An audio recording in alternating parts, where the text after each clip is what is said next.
What's up, YouTube? This your boy Tony. I'm back again with Rock Gang Superstar Obedience. I'm here to drop another exciting video for you guys. I've let me see, cut this down. I recently did a poll on Facebook. It was about 6 weeks ago. I was asking what are people um looking for in their Rottweilers. Are they liking the tails? Are they liking the no tails? I'm starting to see a lot of breeders not docking the tails anymore, and I'm starting to see a lot of breeders, well, people preferring dogs with their tail in general lately. And I did a poll, and I'm going to give you guys the final results that I got on that poll with the details in a second. But before I really get into that, I want you guys to like and subscribe so you guys can be notified every time I drop another video here with Rock Gang. And also I want to give you guys a little bit of information on the Rottweiler histories that kind of interferes with people debating whether our breed should have their tails or without their tails. Well, the history of our dog is basically, well, first, before I go into that, I do a lot of research, a lot of reading. Here's a book. I'm just not going to go word for word, but I'm just going to read information that I found about it. Well, first, to get where our dogs really come from, they're ancient Roman drover dogs. There was mastiff type dogs, and basically they traveled the continent, herding cattle and things like that for the Romans. So sometime around 74 AD, the Romans traveled through Germany, and for the next 2 centuries, they used these dogs for herding and guarding dogs. At some point, the city that the Romans were located in, they ended up naming the city Rottweil. That's actually where the Rottweilers get their name from the city of Rottweils, because they were adopted by butchers and to carry stuff and guard money for these guys back in the day. And at that time, that's whenever they were called German Rottweiler Metzgerhunds, something like that. They gave them the name of it. But then they started going on a decline in the 1800s once the railroad started being built up, and they was able to transport livestock and all those things. So the Rottweilers wasn't really too much in need at the time, and the breed almost went extinct, basically. And they picked up around World War I, whenever they started using them as ambulance dogs, messenger dogs, guard dogs, and all those type of things like that for the wars, World War I, World War II. Now I'm going to get to some good information for you guys.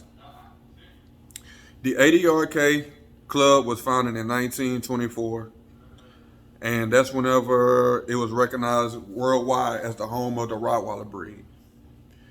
The American Kennel Club didn't start accepting Rottweilers until 1931 and accepting them for shows. The actual first show that a Rottweiler was in 1936 in Britain. So to get to the reasons why I was really going over that, oh, one more thing. The only difference between adrk and AKC is that basically adrk, you have to have a tail. AKC, they don't discriminate. You can have a tail, you can have without. They're registered either. But AKC goes more of the look of your Rottweiler, and adrk goes more the standard of your Rottweiler, the quality, what does it do, what was it bred for, what was it here for. Those mostly the things that goes on with them. So the tail docking, they stopped it in 1999 in Germany, and adrk made it illegal as of year 2000. So with that being said, a lot of more dogs since the early 2000s, a lot of our Rottweilers started coming in with tails, especially imports. They coming in with tails, and we're starting to see a lot of people preferring these dogs with tails. Honestly, I prefer, well, my Rottweiler, her tail is docked. But my next one, I'm probably going to get one with the tail.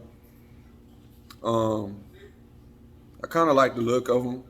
They look pretty nice to me. And also, docking tails, we don't live in the same environment they lived in at the time. The tails were needed they cut the tails off at the time because whenever they would work and pull cord, and the tail was just like a liability to get caught up in things, get cut, and they didn't have like the antibiotics and the medicines and stuff they have nowadays to get our dogs health back right. So they would just cut the tail off. So that'll be one less problem that they will have to worry about. So now she's watching TV, but now we don't really use them for pulling carts and those things no more. So I really see no point in cutting their tails off anymore. Sometimes it can leave nerves damage to your dogs. Sometimes with the tail you can have a better expression. They also can give a better expression to other dogs, as if other dogs can get the wrong impression, as if you bring them out to play a dog park anywhere. Another dog might not get to see that little nub just just a wagging back and forth. Or they can't see it, but if you have a tail, they can see the emotions from their other dog. The tail wag, the tail going up, and alertness, and all those things. So with the poll, I did over, it was like over 50 pages, and it's pages from all over the United States. And I did a tally poll to see what people are referring the most. Well, what I came up with is I have 982 people preferred tails, and 1,060 people preferred dock tails. So more people still preferring dock tails, but it's almost 50-50 now. So I'm thinking maybe in the next 10, 15 years, it's going to be more tails. And I've also heard, but I don't know how true it is, maybe somebody can give me some comment below or give me some good information about this, but I've heard that AKC is about to ban docking tails too, of the Rottweiler breed. I don't know how true it is. I don't know when it's going to happen, if it is true. It's just some information that I've heard.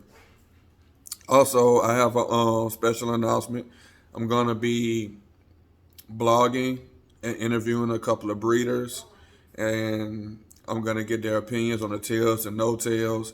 We're going to get to know their kennel, what type of bloodlines do they have, what size and the shapes of their dogs, why they prefer tails and no tails, what made them like the Rottweiler breed out of all breeds, and the love for their pets. So we're going to be doing a lot of blogging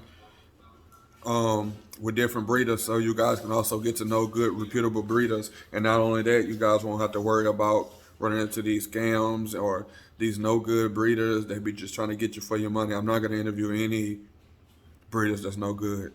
Every breeder I'm going to interview is going to be legit breeders. So if you guys can subscribe to our YouTube channel, and for those who didn't, and follow us, and you will get a lot of good information. Well, thank you guys for following our YouTube channel here at Rock Gang Superstar Obedience, and I hope to see you guys soon. Thank you.